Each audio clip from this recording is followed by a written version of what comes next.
Students, कैसे हैं आप सभी लोग। आशा करते हैं आप सभी लोग स्वस्थ मस्त होंगे और लगातार हमारी वीडियोज़ को देख रहे होंगे और अपनी पढ़ाई सुचारू रूप से कर रहे होंगे। बिल्कुल मुफ्त में आप लोग लाभ इसका उठा रहे हैं। इसके पहले वीडियो में हमने न्यूमेरिकल करे थे, धारिता से रिलेटेड यानी कैपेसिटेंस से रिलेटेड, और अब हम लोग कैपेसिटर को पढ़ेंगे।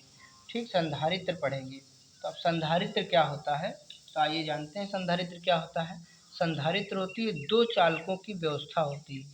ठीक, अब हम लोग लिखेंगे कि जो है संधारित्र जो होता है कैपेसिटर, संधारित्र दो चालकों की व्यवस्था होती है, दो चालकों की व्यवस्था होती है, व्यवस्था होती है। ठीक, संधारित्र क्या होती है, तो दो चालकों की व्यवस्था होती है जिसमें दो चालक परस्पर, जिसमें दो चालक परस्पर समांतर कुछ दूरी पर व्यवस्थित होते हैं, कुछ दूरी पर व्यवस्थित होते हैं। संधारित्र दो चालकों की व्यवस्था होती है जिसमें दो चालक, यहाँ से विद्यार्थियों ट्रैक्टर निकल रहे हुए हैं तो कुछ नॉइज़ प्रॉब्लम आपको फेस करनी पड़ रही होगी, तो उसके लिए क्षमा है। कि संधारित्र दो चालकों की व्यवस्था होती है जिसमें दो चालक परस्पर समांतर कुछ दूरी पर व्यवस्थित होते हैं। ठीक, इन दोनों चालकों पर समान परिमाण एवं विपरीत प्रकृति का आवेश उपस्थित होता है। इन दोनों चालकों पर, इन दोनों चालकों पर समान परिमाण, समान परिमाण मतलब जितना ही इस साइड में एक प्लेट पे आवेश होगा उतना ही दूसरी पर होगा। समान परिमाण एवं विपरीत प्रकृति का, यानी एक पर प्लस का होगा तो एक पर माइनस का, विपरीत प्रकृति का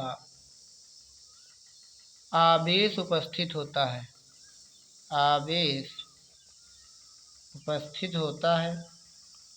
परिणाम स्वरूप कुल आवेश शून्य होता है। जब ऐड करेंगे दोनों को तो जीरो हो जाएगा। परिणाम स्वरूप कुल आवेश शून्य होता है, कुल आवेश शून्य होता है। इन दोनों चालकों पर समान परिमाण एवं विपरीत प्रकृति का आवेश उत्पन्न होता है।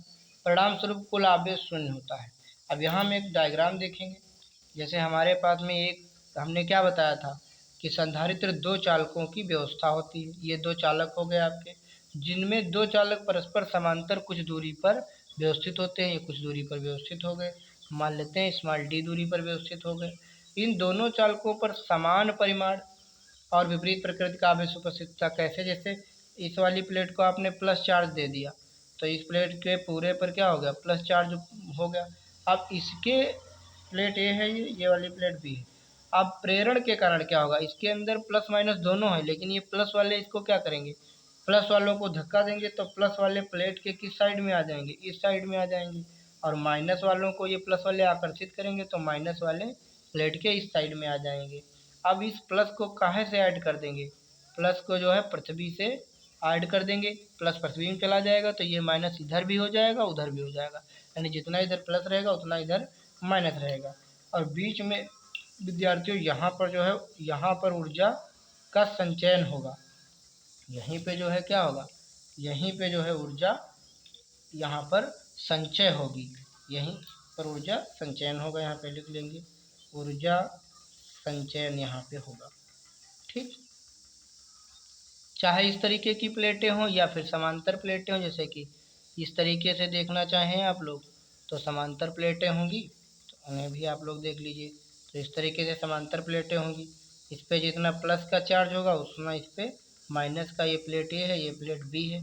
इस पे पूरे पे क्या रहेगा भाई, चालक को जब आवेश दिया है तो चालक के संपूर्ण पृष्ठ पर एक समान रूप से फैल जाएगा। इसके कारण इस पे क्या होगा, यहाँ माइनस फैल जाएगा, यहाँ भी माइनस, यहाँ भी माइनस। ठीक, लेकिन यहाँ कौन हो जाएगा साइड में प्लस, और इस प्लस को कहाँ से ऐड कर देंगे, पृथ्वी से इसको जोड़ देंगे। दोनों चालकों के बीच की दूरी स्मॉल डी है। अब देखो यहाँ पर क्या किया जाता है, दोनों चालकों के मध्य ऐसे पदार्थ का लेपन किया जाता है अधिक से अधिक आवेश जो है संग्रहण हो चुके।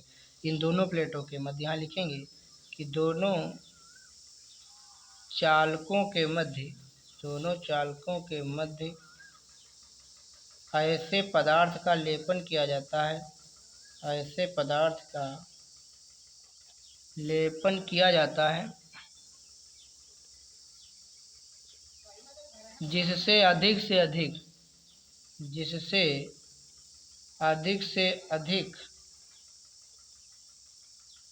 आवेश संग्रहित हो सके। माने इन दोनों प्लेटों के अंदर ऐसे पदार्थ का लेपन किया जाता है जिससे अधिक से अधिक आवेश संग्रहित हो सके। ठीक। अतः संधारित्र में ऊर्जा मध्य में संचित होती है। अतः संधारित्र में ऊर्जा मध्य में संचित होती है, मध्य में संचित होती है। तो यह था एक नॉर्मल सी चीज़ थी, संधारित्र की थ्योरी हो गई आपकी। अब हम लोग देखेंगे संधारित्रों के चिन्ह, देखेंगे यहाँ पे संधारित्रों के चिन्ह हम लोग देखेंगे। तो संधारित्रों के चिन्ह कैसे होंगे, देखिए एक तो ये धारिता का चिन्ह होता है और एक तो इसी तरीके से होगा और इस तरीके से एरो लगा होगा। तो दो तरीके के संधारित्र आपको देखने को मिलेंगे। इसमें धारिता क्या होगी, नियत रहेगी। इसमें क्या होगी, धारिता जो है इसमें नियत रहेगी। और इसमें क्या रहने वाली है धारिता, इसमें धारिता परिवर्तनशील रहने वाली है, धारिता परिवर्तनशील रहने वाली है। ठीक विद्यार्थियों, तो इन दोनों चिन्हों को देख लीजिए। अब हम लोग पढ़ेंगे आगे संधारित्र का सिद्धांत।